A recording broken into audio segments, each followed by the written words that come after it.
The range bag is open on the bench, and it already contains the argument against buying another handgun.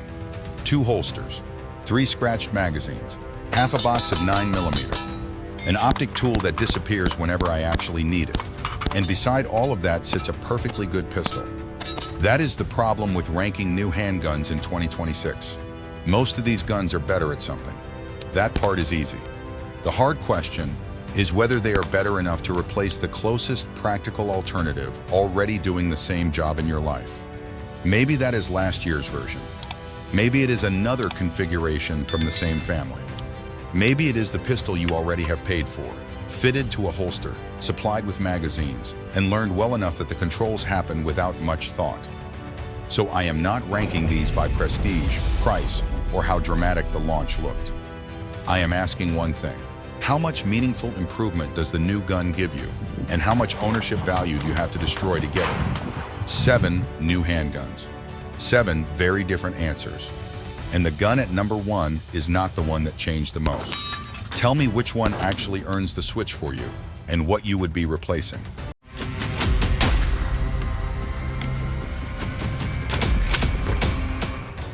Number 7.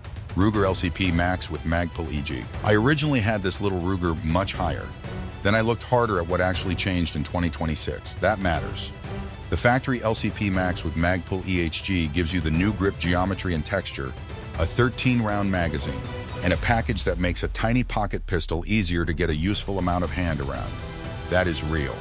On something this small, a grip change is not cosmetic in the way a new color might be cosmetic. Your hand does not have much spare real estate to begin with. But here is where the upgrade argument falls apart for an existing owner. Some of the feeding, extractor, feed ramp, and barrel cam revisions associated with current manual safety LCP MAX pistols were already in the platform before this 2026 EHG configuration appeared. So I am not giving the EHG version credit for inventing all of that this year. What is genuinely new here is mostly the Magpul grip package and the 13-round factory configuration. And Magpul has announced the EHG grip as a standalone part for compatible manual safety LCP MAX pistols. That changes the whole transaction. If you already own a compatible LCP MAX and the grip is the thing you dislike, replacing the entire handgun starts looking a little silly. You may be able to solve most of that ergonomic complaint without buying another serialized gun. Now, that does not turn an older LCP MAX into the exact factory 2026 configuration. A grip module cannot magically backdate or duplicate every production revision inside a pistol. But it does mean the strongest new feature is not necessarily locked behind a whole gun purchase. Ruger also has a current safety bulletin affecting certain manual safety LCP MAX pistols, and the company specifically excludes factory Magpul EHG models from that affected population. That does not mean the EHG is universally safer. It means that particular bulletin does not apply to those factory EHG guns. Important distinction. For a new buyer, I like the EHG configuration. For an existing LCP MAX owner, the upgrade case is much weaker. And in a video about which guns actually earn replacement money, that puts Ruger at number 7. Number 6. SIG P211-GT4. The P211-GT4 may be the handgun on this list that most immediately makes me want to pick it up. Steel frame, alloy grip module, single action trigger, manual safeties, premium construction, P320 compatible steel magazines. This thing does not arrive quietly. It walks into the room wearing expensive shoes and fully expects you to notice. I notice. I like steel pistols. I like products where you can physically identify what the extra money bought. But that does not automatically make the GT4 a strong upgrade. The fair comparison here is not some random polymer striker pistol. It is the premium pistol or larger P211 style experience the same buyer would otherwise choose. And under that standard, the GT4 has a harder job. It gives you a more compact version of a heavy premium, double-stack single-action concept. That can be exactly what somebody wants. But if you already own a proven premium single-action pistol that fits the same general role, the GT4 has to justify replacing something you probably bought, precisely because you already cared about trigger feel, materials, balance, and construction. That is a demanding audience. There is also a small documentation issue that perfectly captures why I hate reading spec sheets like religious texts. SIG's own current material has conflicted on the exact GT4 barrel length, with one specification listing 4 inches, while other official material describes 4.2. That does not make the pistol bad. It makes me unwilling to pretend the conflicting number is settled just because one version looks cleaner in a script. What matters more is the basic ownership question.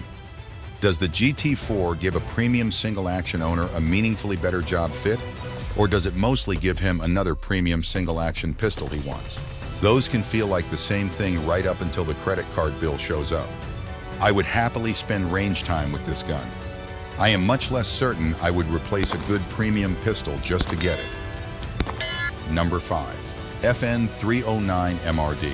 The FN309 MRD attacks a problem most handgun rankings barely acknowledge. Effort, not theoretical performance, not another half-inch of barrel, not another adjective in front of the word trigger. The effort required to actually operate the pistol. FN says the slide requires substantially less resistance than the comparison pistol the company used, and the company also claims lower magazine spring force than comparable guns in its test group. Those are manufacturer numbers, so they stay manufacturer numbers. I am not turning them into universal fact just because the percentages are convenient, but the design goal matters, because owners are not machines. Some people have less hand strength than they used to. Some have smaller hands. Some are simply tired of fighting unnecessarily stiff controls every time they load, unload, or maintain a pistol. If a gun reduces that friction consistently, that is a real ownership benefit. It happens in your hands. You feel it every time. And that makes the 309 more interesting to me than another pistol whose biggest claim to fame is a new slide cut. The problem is maturity. This is a young platform. We have early range experience and manufacturer information, but we do not yet have the years of boring owner history that surround older handgun families. That does not mean unreliable. It means unproven over time. Those are different statements.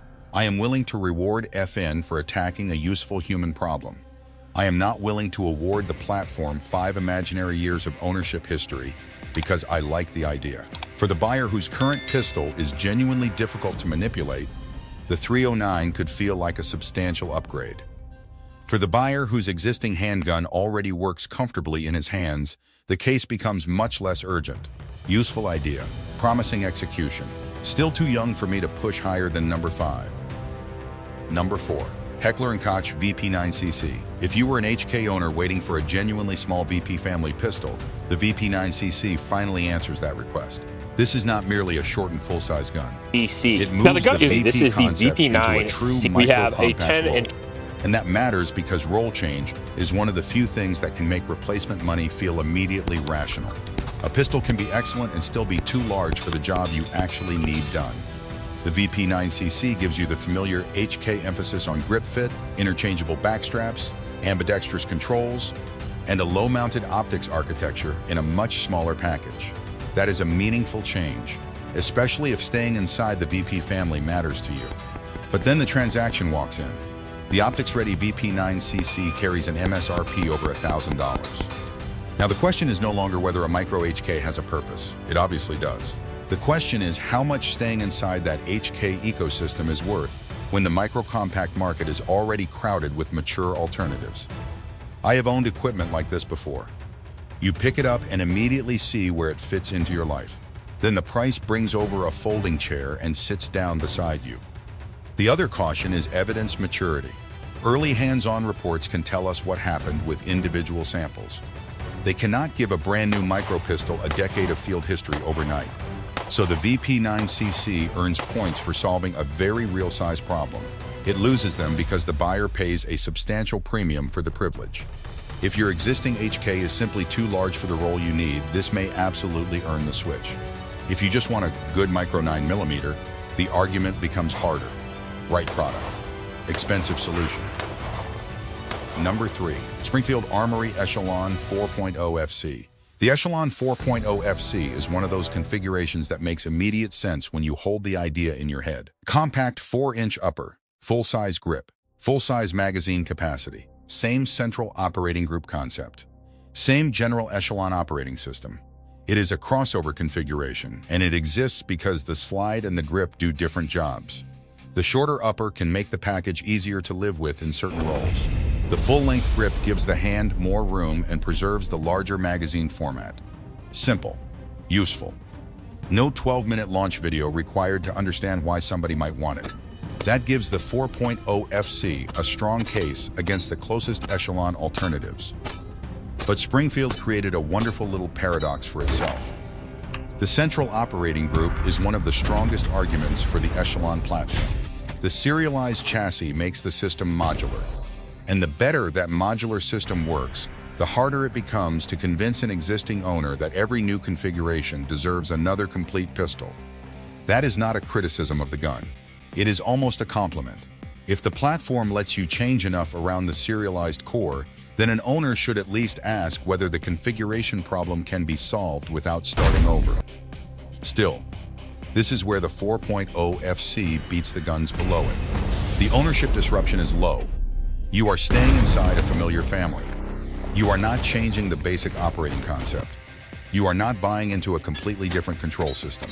And independent range reports on early samples have been encouraging, while still remaining exactly what they are: sample evidence, not universal proof. The 4.0 FC does not reinvent the handgun. It may be more valuable than that. It is a mature platform producing a configuration that solves an understandable problem without demanding that the owner relearn everything else. That is a real upgrade case. Number 2. Smith & Wesson M&P9 M2.0 Metal HD. If this ranking were called "Show Me Where the Extra Money Went," the M&P9 M2.0 Metal HD would win. The current production Metal HD uses a forged stainless steel frame, a 5-inch barrel, and weighs just under 35 ounces. Compare that with the lighter aluminum frame M&P Metal, and the difference is wonderfully obvious. More steel, more barrel, more weight, and roughly $200 of MSRP difference between the two current configurations. I can respect that transaction even if I decide it is not the right gun for me, because nobody has to explain where the money went. Pick it up. There it is. The extra money is sitting right in your hand. Unfortunately, so is the extra weight. That is the trade. For a range-oriented or competition-minded M&P owner, the Metal HD makes one of the cleanest upgrade arguments in this entire group. The change is physical. The roll is understandable. The buyer can decide whether heavier steel helps the job he actually wants the pistol to do. But weight does not remain a benefit simply because the manufacturer put it in a performance sentence. At the range, extra mass may be exactly what you wanted. After hours of carrying, moving, packing, storing, and generally living with the thing, 35 ounces remains 35 ounces. There is also a history point worth keeping straight. The Metal HD idea did not suddenly appear for the first time in 2026. Smith & Wesson had already used the Metal HD concept in the earlier Spec Series V. The current production gun is the broader production expression of that idea. That actually makes the story better. This is not a company discovering steel. It is a special series concept becoming a regular buyer decision. And if your roll matches what the Metal HD is trying to do, the roughly $200 jump from the aluminum metal is unusually easy to understand. You get actual hardware for actual money. That almost wins the ranking. Almost. Number 1. Glock 19 Gen 6. Glock announced Gen 6 late in 2025, but the pistols reached the US market in January 2026. And yes, the Glock 19 Gen 6 wins. Not because Glock automatically wins every handgun argument, and not because Gen 6 changed the most. It did not. Smith & Wesson changed more material. HK changed the role more dramatically. FN may have attacked a more overlooked human problem. The Glock wins because it asks the owner to destroy less of what he already has. The Glock 19 Gen 6 keeps the same basic job that made the Glock 19 useful in the first place. Same general size class, same standard 15-round capacity, same familiar operating concept. But Glock changed several of the places where the owner physically meets the pistol. The grip geometry changed, the texture changed, the bever tail changed, the trigger reach changed, the trigger face changed, the optics system changed. One item at a time, none of that sounds revolutionary. Together, they make a stronger argument, because the best generational upgrade is not always the one with the longest list of new parts. Sometimes it is the one that fixes the things you were quietly tolerating without forcing you to abandon everything else. That is what pushed the Gen 6 past the Metal HD for me. I kept coming back to the bench, the old magazines, the holster, the optic setup, the gun you already know. A handgun purchase does not happen in an empty room. An existing owner has a small economy built around the pistol he already uses. Money, gear, familiarity, time. Maybe a few scratches that bother everybody except the person who actually owns it. Gen 6 has a chance to improve the contact points of that experience without demanding a completely different ownership identity. Early independent testing on individual Glock 19 Gen 6 samples has been encouraging. Good. That is useful evidence. It is still sample evidence. A few hundred rounds through a review gun prove what happened to that gun during that test. They do not make an entire generation flawless. Nothing gets that shortcut. And now we reach the strongest argument against number 1. If your Gen 5 already fits your hand, your optic setup works, you trust your particular pistol, and there is no actual problem you are trying to solve, keep your money. Seriously. The fact that Gen 6 wins this ranking does not mean Gen 5 suddenly became obsolete. Gen 5 is the reason Gen 6 had such a difficult job. A good pistol you already own is the hardest competitor any new handgun will ever face. That is the standard, not whether the new gun is better, whether it is better enough. The Metal HD gives you the clearest hardware upgrade. The Echelon gives you an unusually sensible configuration. But the Glock gives an existing owner meaningful changes while preserving more of the ownership value already built around the old gun. By that standard, the Glock 19 Gen 6 wins. Barely. I put the scratched magazines back into the side pocket of the range bag. The old pistol on the bench suddenly looks a little harder to replace than it did when we started. That is probably healthy, because 2026 has given us plenty of better handguns. There are far fewer that are better enough.